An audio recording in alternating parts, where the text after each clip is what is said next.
Indeed, big man.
and the diesel grenadiers overran the last stronghold of the Hellfire Order, defeating Elitus and the Storm, and ending the Third Magotech War.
One might be deceived by the apparent weightlessness of this platform, which suggests mobility. But closer scrutiny reveals that it is in fact a section of an airship's deck, fashioned from fortified steel, a load that even the giants could not budge.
There's a strong flow of steam blocking the way.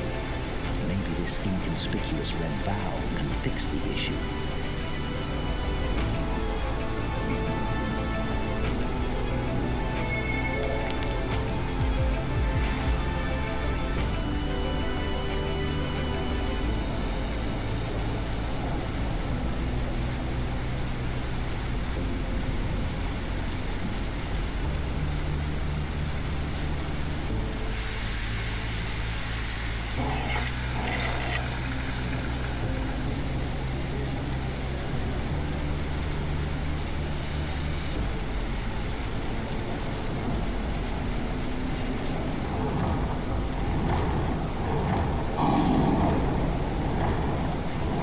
Without their commander or magical powers, those who remained had no choice but to surrender. That is how technology came to dominate the current world order.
traces of magical power were driven from our world, vanished beyond an impenetrable barrier.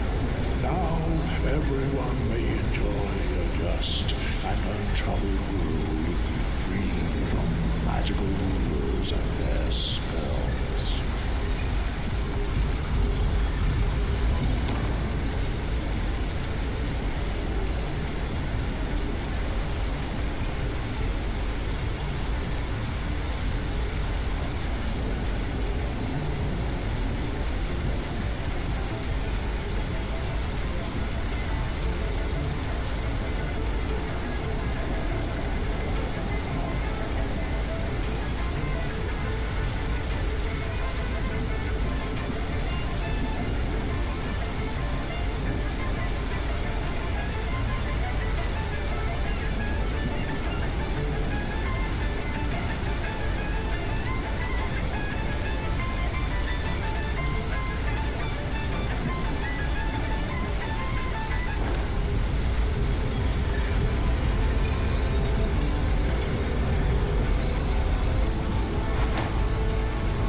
At first glance, it seems to be a passageway, but upon closer examination, you see that the entire framework is leaning heavily against the rock.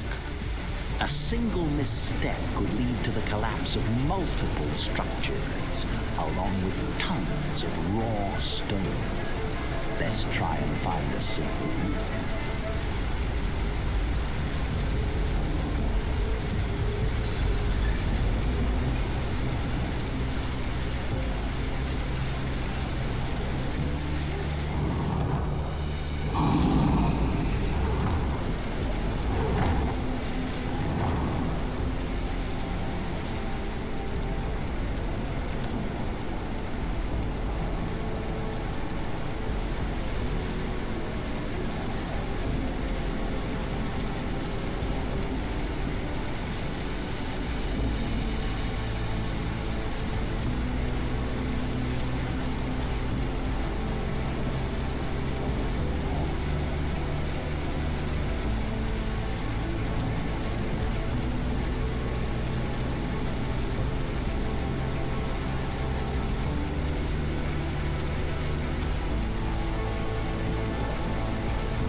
But not every magic user is ready to accept defeat.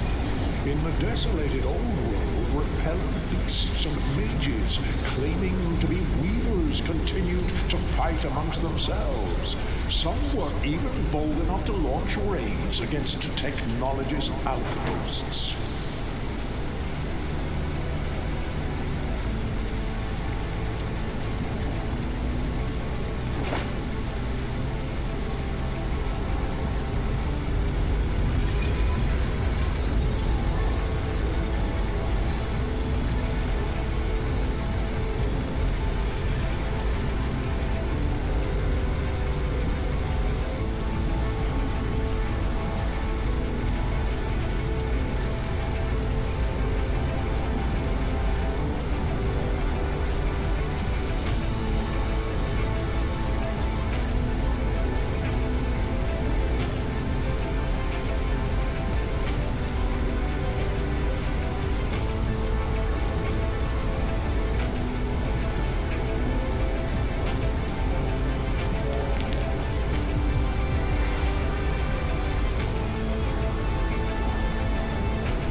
Brakes are completely seized. Otherwise, it would have rolled on and crashed long ago. The ignition key is conspicuously absent. You must either search for the key or attempt to resolve the brake problem.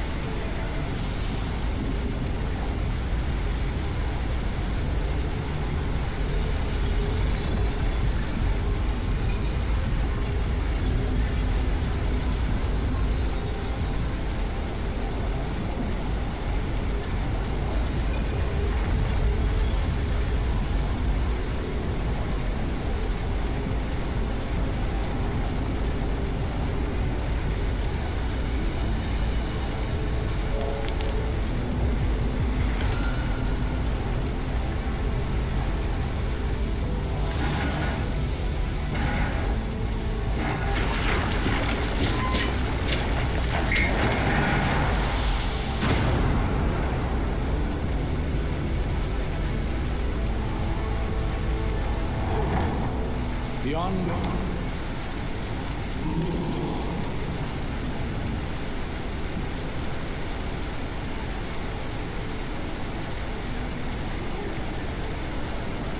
transforming into hideous, decaying iron statues of themselves.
The war didn't take place on our soil, but the aftermath reached us nonetheless. Previously unseen magical creatures began harrying our village time and again. The nearest technologist outpost, the fire shrapnel, extorted taxes from us in exchange for protection, but did nothing to actually protect us. What an elaborate account. But tell me, why are you not content with existing literature on this subject?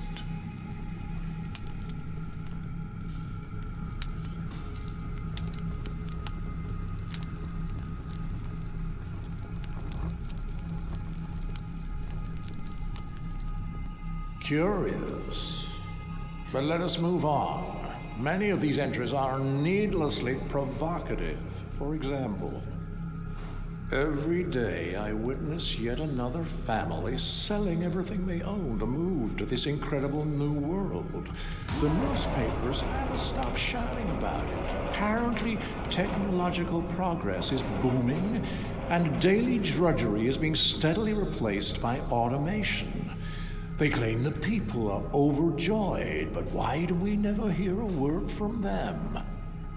I cannot shake the feeling that the world is falling apart on all sides and the powerful care not in the slightest, while we must smile and pretend to be happy. Audacious. Do you realize that this passage by itself justifies a quite harsh sentence?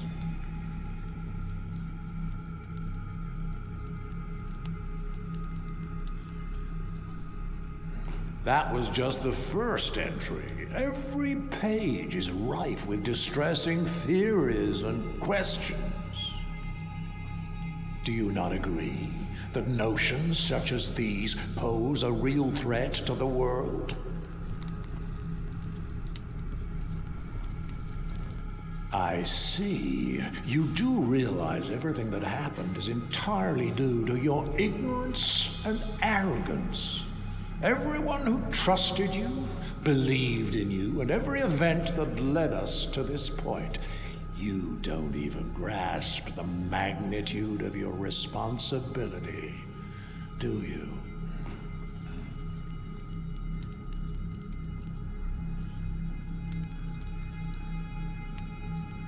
Each one of these notes perfectly illustrates your insistence on meddling in matters which do not concern you. Let's read another one, shall we? Right here. Something weird is happening over there. I can feel it. Everyone's talking about folks going missing. And what of that deranged dwarf who's shouting about experiments? Even if a word of it is true, I shudder to think what's become of those people, of my people. Exploiting the common folks' superstition to undermine technological progress. What's next? Tales of impossible monsters and phenomena that challenge those laws of reality we worked so hard to establish. Utter nonsense. But however distasteful I find this, we must proceed. Here is some of the reasoning, if such a word even applies, behind your conclusions. Interesting.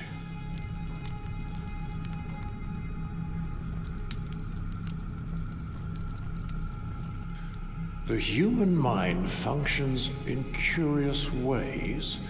If a problem doesn't directly affect us, we tend to think ourselves immune. But as I see the Iron Plague continue to spread all around me, it feels like a noose tightening around my neck.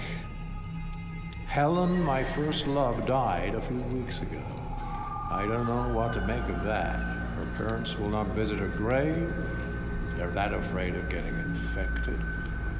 Uncle Victor hasn't spoken in over a week. His skin has turned to a flaky, oxidized crust, and his breathing is labored. I don't know how long he'll last. I hope for a miracle, but they seem increasingly rare these days. Even now, I can hear the metallic rattle of Aunt Hilda's joints.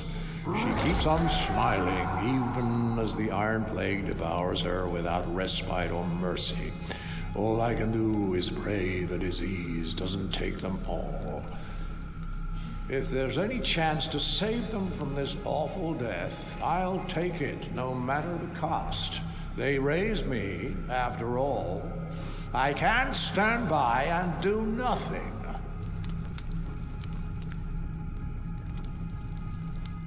Silence! Oh, what about this one? Right in the middle of the chaos you created, my journey has led to my meeting both magicians and technologists, and to question everything going on around me. Is it fair to mistreat someone just because they're different? Why couldn't we have found some resolution, some middle ground? If a different road had been taken, there wouldn't be any iron plate. Do you honestly think no one tried to prevent this bloodshed? The laws binding reality were our only hope to stop this cruel fate from destroying us all. How dare you challenge them?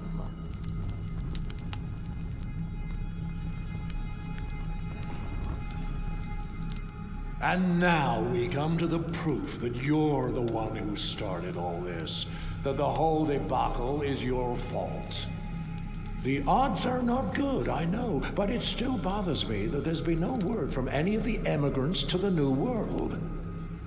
So I've decided to risk it. They're not asking much in return, after all.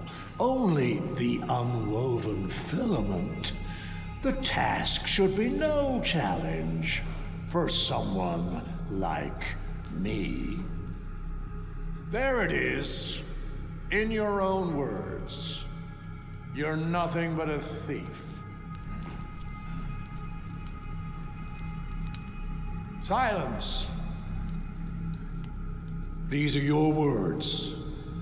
I smuggled the unwoven filament onto a ship heading for the New World to the Tatterhold seaport. There I will meet with Red Simon's contact.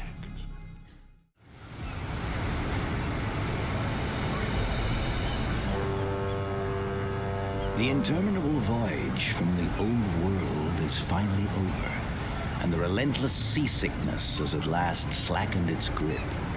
You inhale deeply and let the warm sea breeze fill your senses. The cries of gulls fill the air, alongside the chatter of folk on the bustling docks. Your heart quickens with anticipation as you take that first decisive step off the gangway. The new world awaits. But before you're free to embrace this new chapter in your life, there's the customs officer to deal with. A young man in an ill-fitting uniform presides, papers strewn before him on the wooden tabletop. With an air of long-practiced indifference, he begins to read from a crumpled form. Good day to you, sir or madam.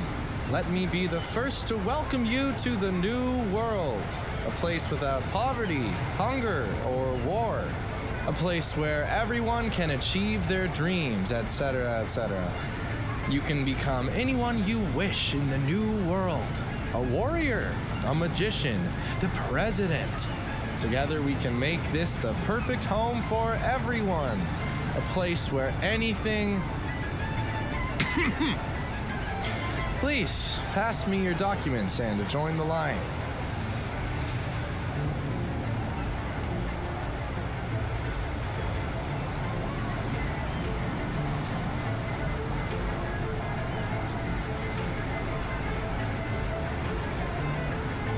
You can pick up your personal belongings on the pier.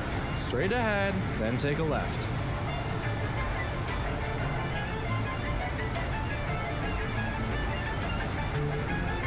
I have no idea who Mick Mortensen is, but the meeting point is over there. You can ask around for him, I guess. We are happy to welcome another human to the New World. People like you adapt quickly and are always in demand for every type of work. You'll find lots of opportunity here. Please step forward for a customs check. You need to make sure you're not carrying anything illegal.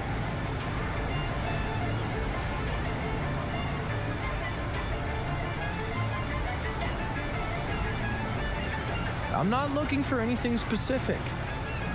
It's just that there's been a hell of a lot going on in town lately. A few weeks ago, this magical leprechaun showed up here, passing out free money.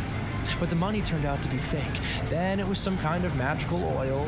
I could go on all day. The point is, if you're clean, you have nothing to fear.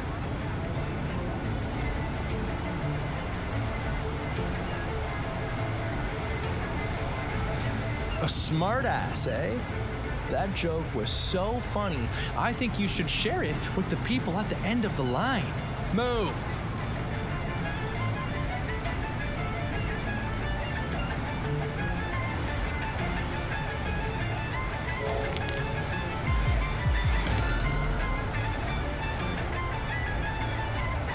Surface inspection indicates the new arrival is not a magical being, has no visible signs of corruption, and no evident symptoms of the Iron Plague. Nor do I observe any kind of smoke, magical glow, unusual light refraction, or other manifestations of illegal or unregistered magical artifact. Looks like we're done here. Head on through, and good luck in the new world. Don't break the law and don't join any magical terrorist organizations. Have a good day.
Feeling lucky, folks? Place your bets on Michael Mortensen. Odds are 5-1 against. You're certain that fellow holding the Crimson Arrow sign just announced the very person you're supposed to meet on the docks?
brawl was a real cracker. Up until your grand entrance, that is. My sniffer feels like a plate of mashed taters now. And I'm not loving it. Don't get me wrong. I'm glad you're here. But you could have chosen a less no-stumping moment, huh?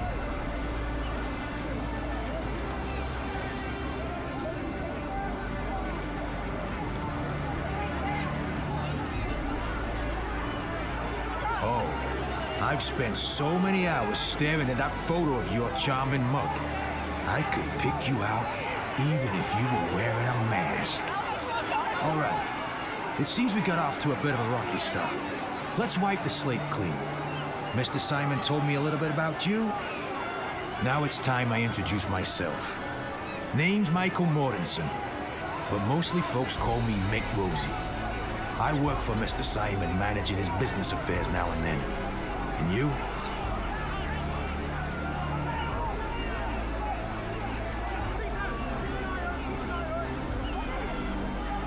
You're blind, eh? It's because I'm as gorgeous as a rose. Or at least I was, before I got this mashed potato nose. That's Mr. Simon. Let me tell you, Mr. Simon is a man of great kindness and well known in the community. His reputation is spotless, and he's always helping others. We all hold him in the highest regard. As for me, I do a bit of legwork for him, that's all. The kind of task that might, let's say, besmirch his pristine image. Best not go into details out here, you know? Well met indeed. Now, let's get down to brass tacks. In the new world, everyone's got a debt hanging over their head. Me, for example, I have to get you to Mr. Simon. But there's a snag. I took a beating, and now I owe Ernie.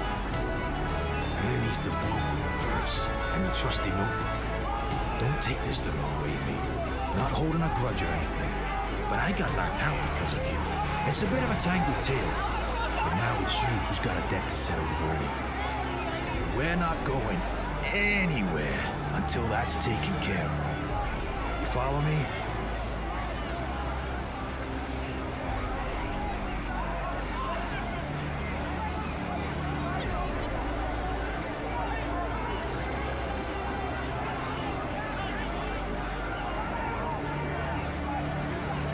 I catch your drift. Mr. Simon's running out of patience. I did manage to scrounge up a little cash. Let's call it a down payment. But the balance is on you, my friend. Best of luck.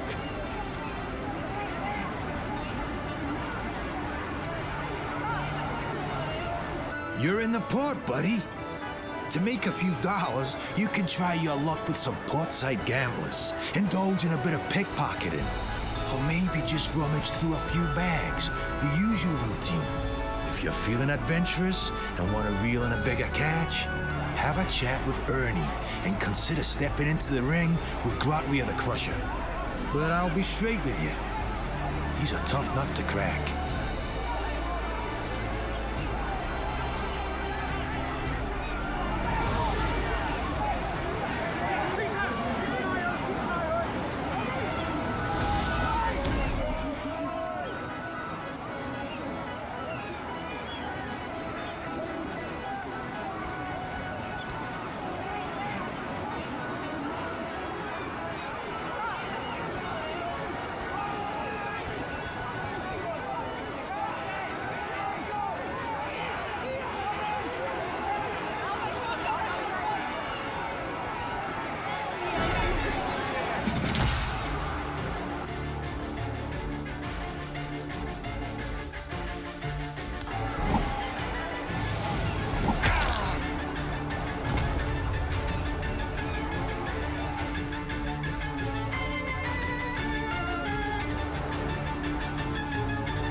Already back? Spill the beans, mate. Ernie's not gonna release me until we settle that debt.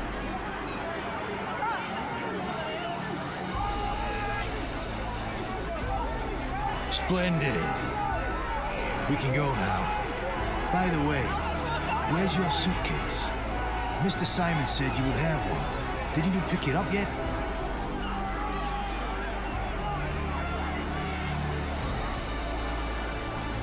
No need to fret. Mr. Simon's got connections with the right folks. We've got a plan in the works. Right. Let's head over there. I'll follow you.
A police officer in a flashy tech outfit stands on the stoop, engaged in a quiet tete-a-tete with a man.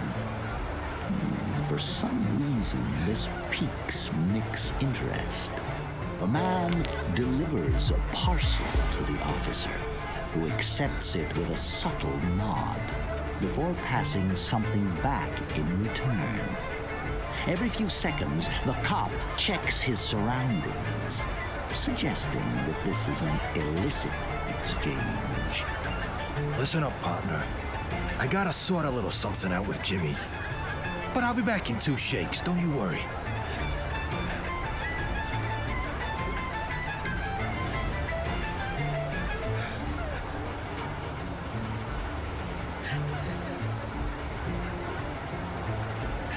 Yeah, I did.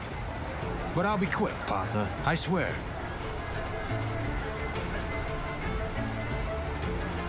But ain't you the one smuggling dangerous contraband into the port?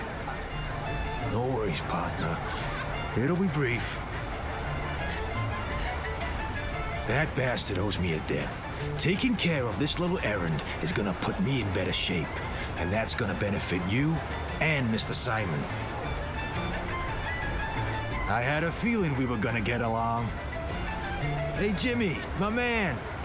The cop startles at Mick's exclamation, his countenance darkening as he looks up at the imposing giant. It's abundantly clear that he's less than thrilled by Mick's appearance. What do you want, Mortensen? Jimmy, you owe me a little something. And since I'm in the neighborhood, I thought I'd cash in. The policeman's face grows another shade darker as he forces a smile onto his face. Yeah, I think we need to have a little one-on-one off the record. The policeman nods pointedly in your direction. The policeman's eyes are darting about, and he's breathing in harsh gasps.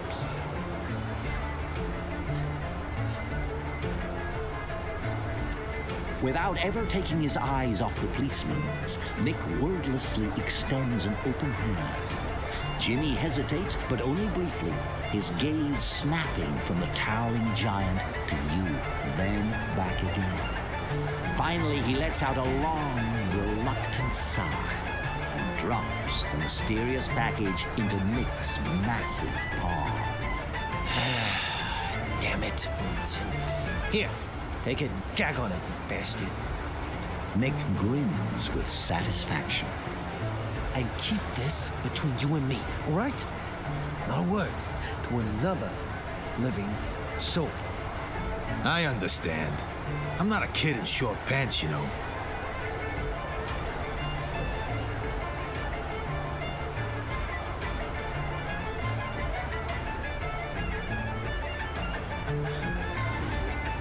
Old Jimbo and me, we've got some history.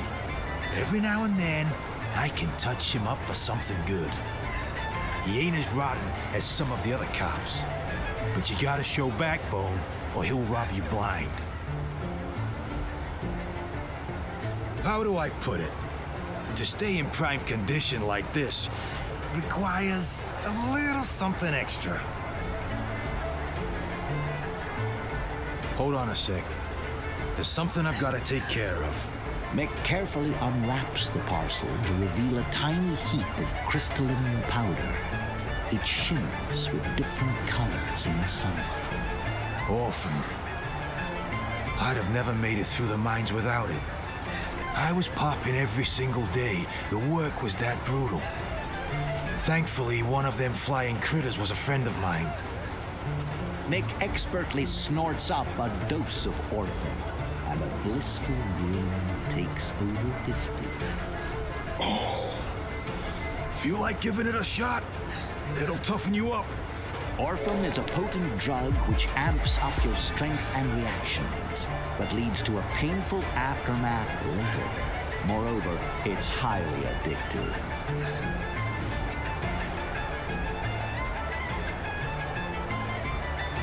You've got no idea what you're passing up, pal.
This dwarf is openly weeping, anguish etched on his face. He's surrounded by drained wine bottles, each a testament to his despair. As you draw closer, a noxious but familiar odor wafts over you, the acrid tang of rock gut, the cheapest of spirits. Totally plastered, the dwarf is wallowing in his misery. Stop bothering me! Damn it! What do you want? Your bags? Nobody cared a fig about Finley McClatchy as long as everything was working. Nobody! Only when it all broke down did they start going, Finley, can you help me with my suitcase? Finley, can you find my purse? What do you want? Let me guess. Is it luggage? I just bet you want some fucking luggage.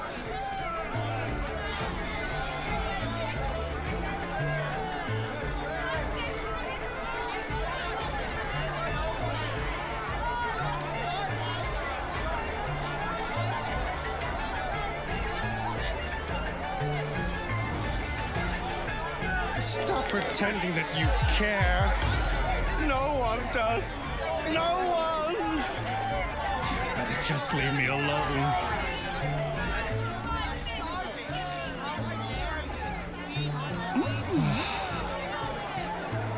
It's like this. Richard Maxwell Gracefield Parisi III arrived in town 2 days ago. He's a famous theater director.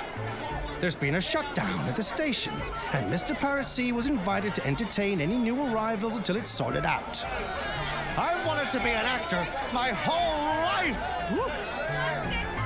To be so adored that whenever people saw me, they would smile.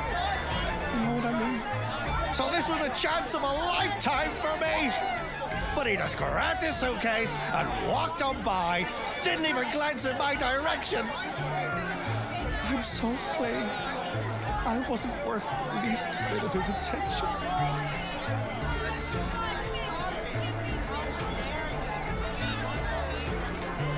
Oh my God, I'm such a fool. I should have thought of that. How could I ever think poorly of Richard Maxwell Gracefield Parisi III?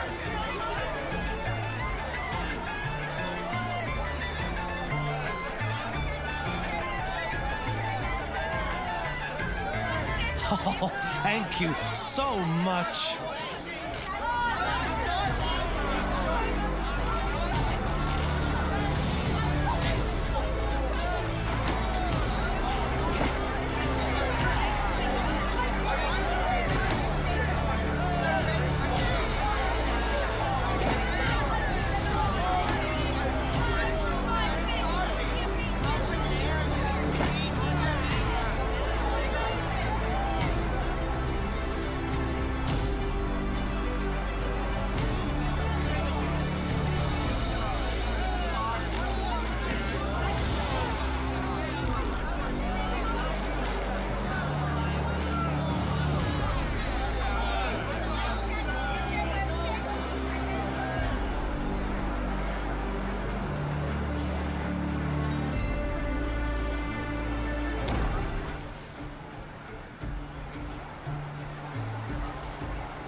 That's great.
You catch the sounds of a heated argument in the square, where a well-dressed dandy is shouting at a syndicate agent.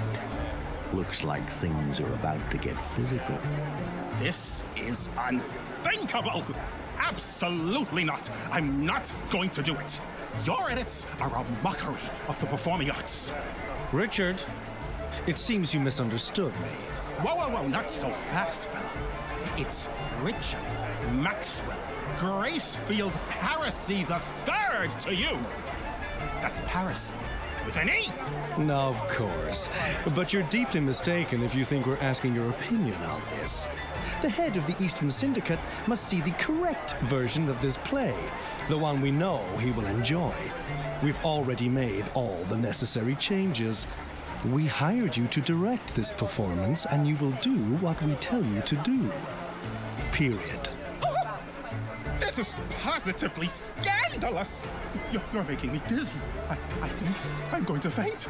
That's the end of this conversation. I trust we understand each other now. Oh, my vision is going blurry! And my legs, they're failing me! Oh, I'm going to pass out! Richard Maxwell Gracefield Paracy III closes his eyes and dramatically flops to the ground. The syndicate envoy bends over and discreetly places a folder full of papers in the director's hands. Then, after spitting disdainfully to one side, he departs, leaving the director to his feigned unconsciousness.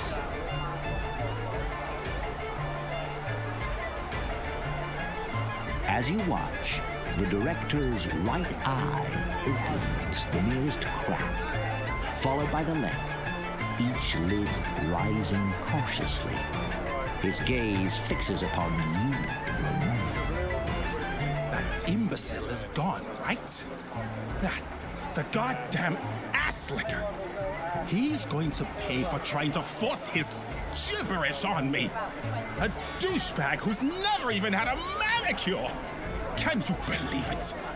Richard Maxwell Gracefield Paracy III, in his characteristically nonchalant fashion, fans himself with a thick folder, yet his gaze remains locked on Mick. Ah, Mickey, a radiant Rosie. And who's this you've got tagging along? I'm running a smidge low on those little pick-me-ups, like. But give me 2 sunrises and we'll be flying high again. Richard, can't you ever keep your trap shut? That's got nothing to do with our business right now. Got it? I see. What do you want then?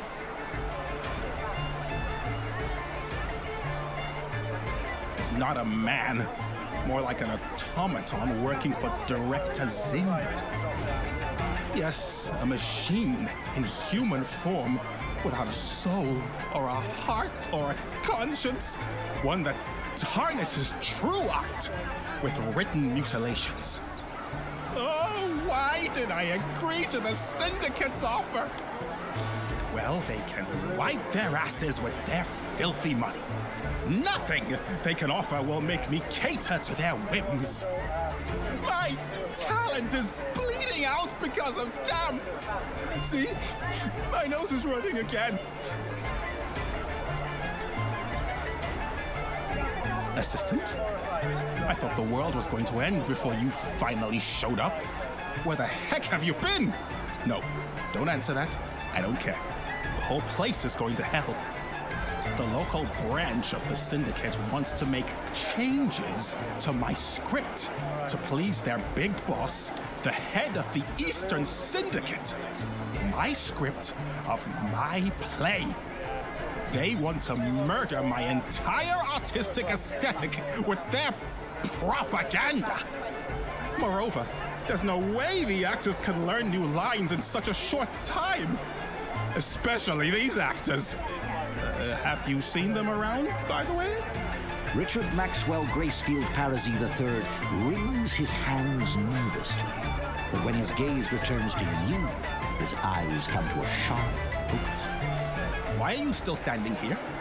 Why aren't you racing around solving my problems and carrying out my orders?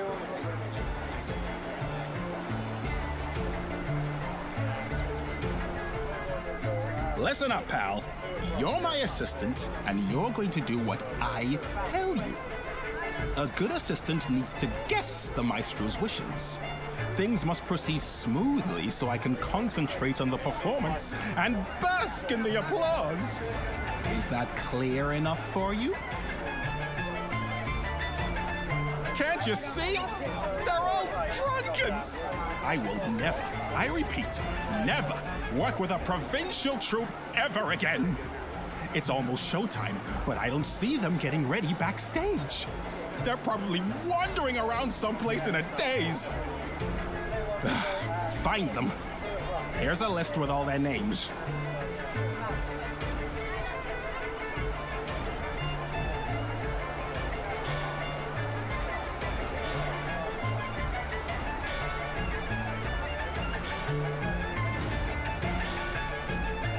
Damn it!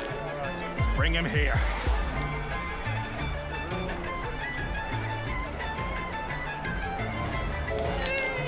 Yes, of course. We don't have a budget for extra expenses, but I'll give you something out of my own pocket. How would I know? They must be hanging around somewhere nearby. I haven't seen them for a few hours now, and I'm worried they're going to be late for the show. I gave you a list of names. You've got a mouth, you've got 2 legs, ask around. Fantastic! Now move, move, move. We're running out of time.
changed since your last visit.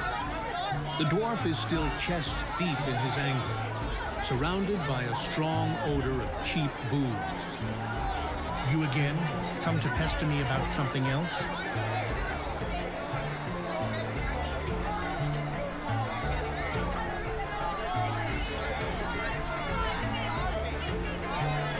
You must be shitting me. Gracefield Paris himself wants me on his stage. Look, Mark, you little boy is still chasing his dreams, no matter the odds.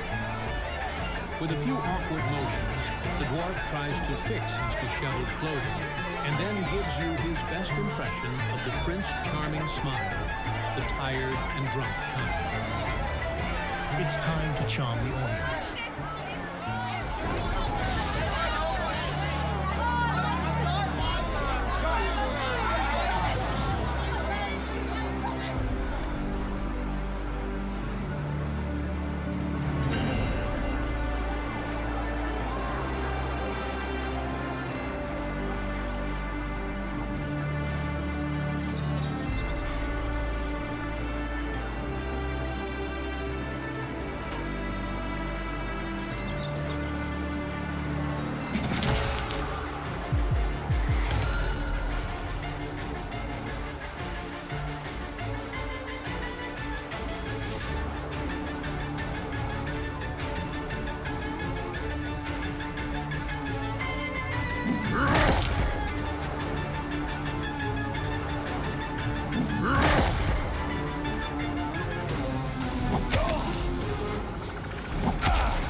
you're back!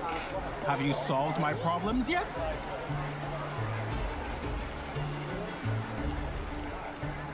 What took you so long? There's only minutes left until the show starts and the actors aren't ready! There wasn't any time for them to study the Syndicate's nightmare script. This is going to be a disaster. I'm picturing it already. My Violet forgetting her lines in front of everyone. Listen, you're my last hope. I need you to work as our prompter. I'm sure you can distinguish between my masterpiece and the Syndicate's disgusting propaganda. Well, this has got to be your magnum opus. Did you say something, Giant? Go to the prompter's booth and get to work. And hurry up! Hey, hello there, fiery gentlemen and divine ladies. Welcome to the exclusive, incredible, and ultra-modern New World. I hope your trip here was as magical as my new hairstyle.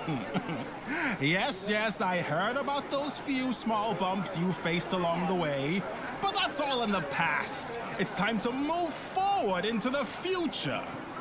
Now, hold on tight, my friends, because the real star is about to appear. The boss of the gigantic Eastern Syndicate, the incomparable Wayne Zindo! Take the microphone, Director Zindo, please. Welcome, newcomers, to our land. A land that lives and breathes freedom.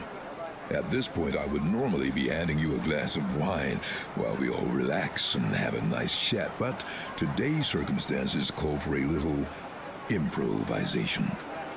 As you may have guessed, we've had a small problem with transportation. The train to New Arc has been delayed.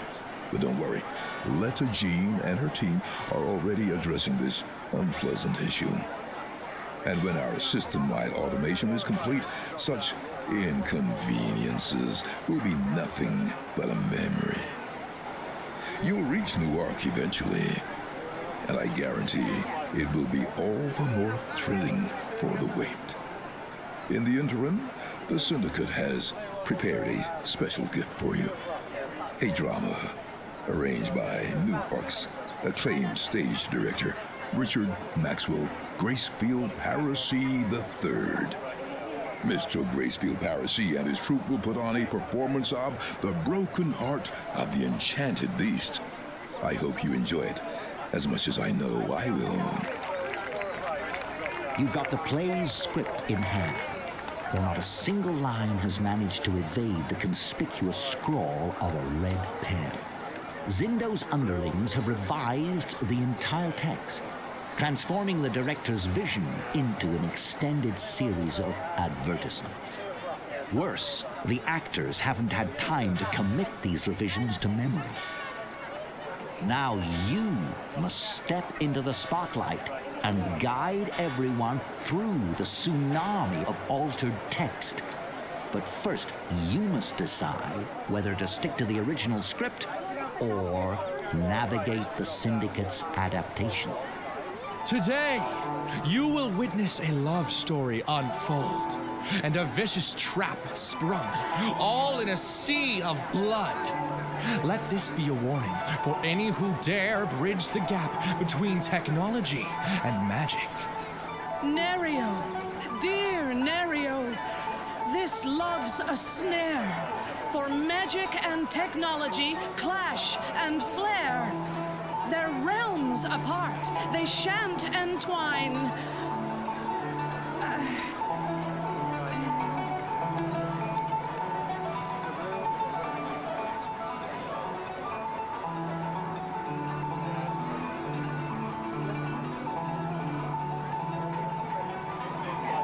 Yet, Mr. Zindo's new possibilities now may shine. My sweetest violets, defy this decree. If magic smites thy world's not to me. Oh, Nerio, the weaver's nature's darkest blight. Their reckless magic turned day to night. We must respect the laws and ne'er sway, or risk they'll lead us far astray. Herald, mark my words, thou shalt see. Great power from the rifts mine shall be. Weaver's gifts, I'll claim them all. My might and magic, they shall enthrall. Nerio, beware! This path is fraught with peril and darkness. Heed the thought. Heed.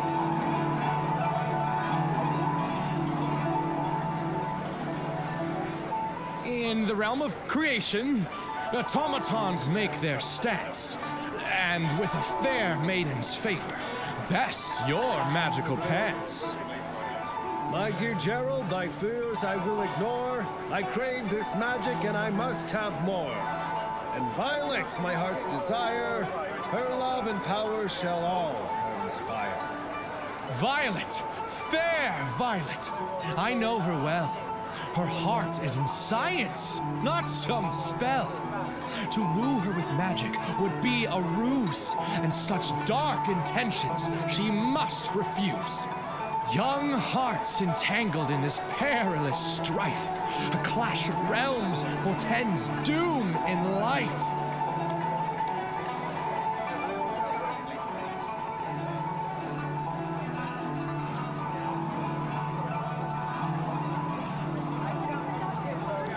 Their destinies entwined in dark dismay, a balance lost, hearts led astray.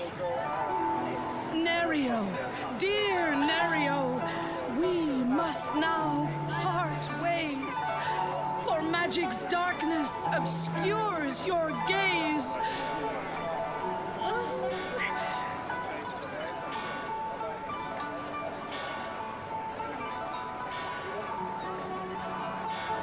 Zindo's automatons hold more wisdom in store than any mage. So here we part forevermore. No, Violet, you can't break free, it's clear. My soul is bound to dark magic. My dear. Your transformation's too extreme. An abhorred mage, a nightmarish gleam. We can't bridge the gap betwixt realms so vast. For magic and tech allied can't last. Beware of magic, upright and fair. It tempts and beguiles, but can't truly care. Love or friendship with a mage are bare. In the blink of an eye, mage turns nightmare. This is a disaster! A complete failure!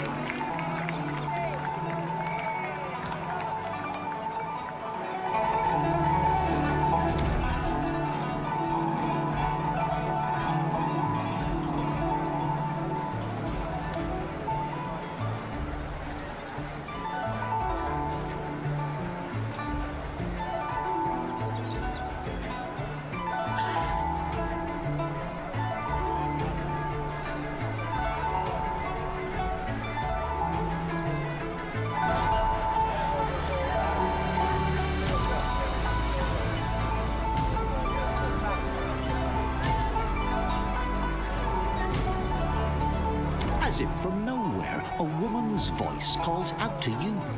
You turn to find a woman standing right beside you. You're all but certain she wasn't there until the moment she spoke. Hey, guys. Hello. Are you friends with Director Zindo?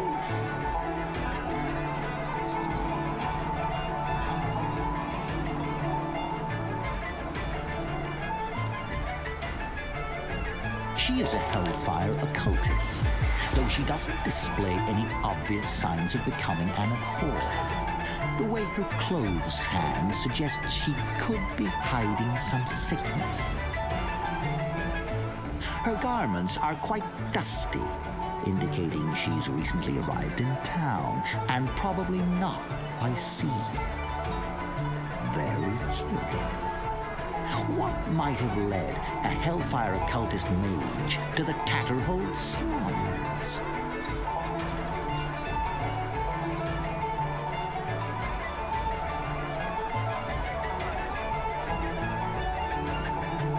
Hey, buddy.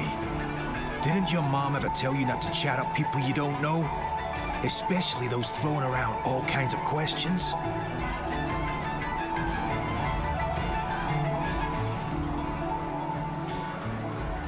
I've handled my fair share of these types. Maybe you'd best let me talk to her. When you turn from your brief exchange with Mick, you find that your counterpart has vanished just as quickly as she appeared. Judging by everyone else's reaction, or lack thereof, they didn't notice anything out of the ordinary.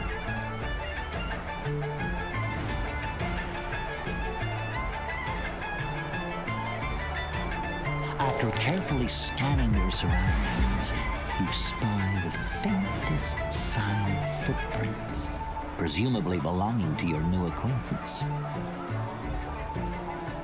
You can't tell where they lead, but it does confirm the woman was physically standing here a moment ago.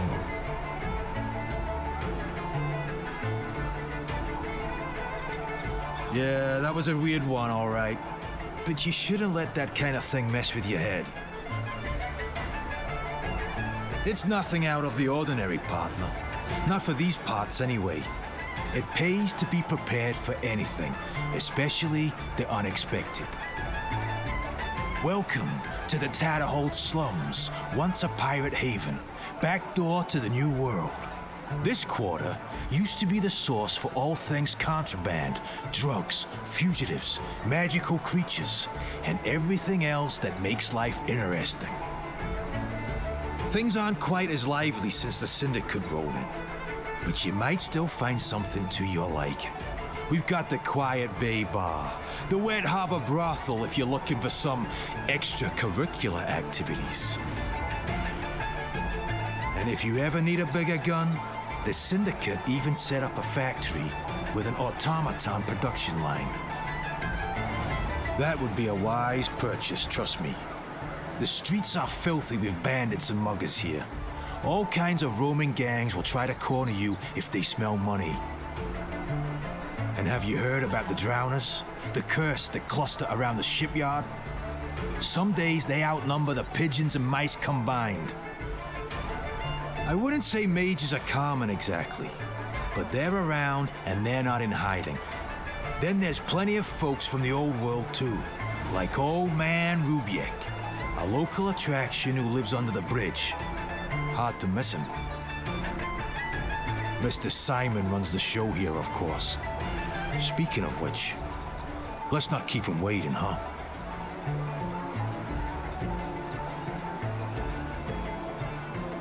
How do I put this? Listen, I'm not big on all that Weaver's Curse stuff, but I'll be straight with you. They're slimy, stinky, and hungry for a piece of you. Literally. If you cross paths with drowners, treat them like roaches. Squash them dead.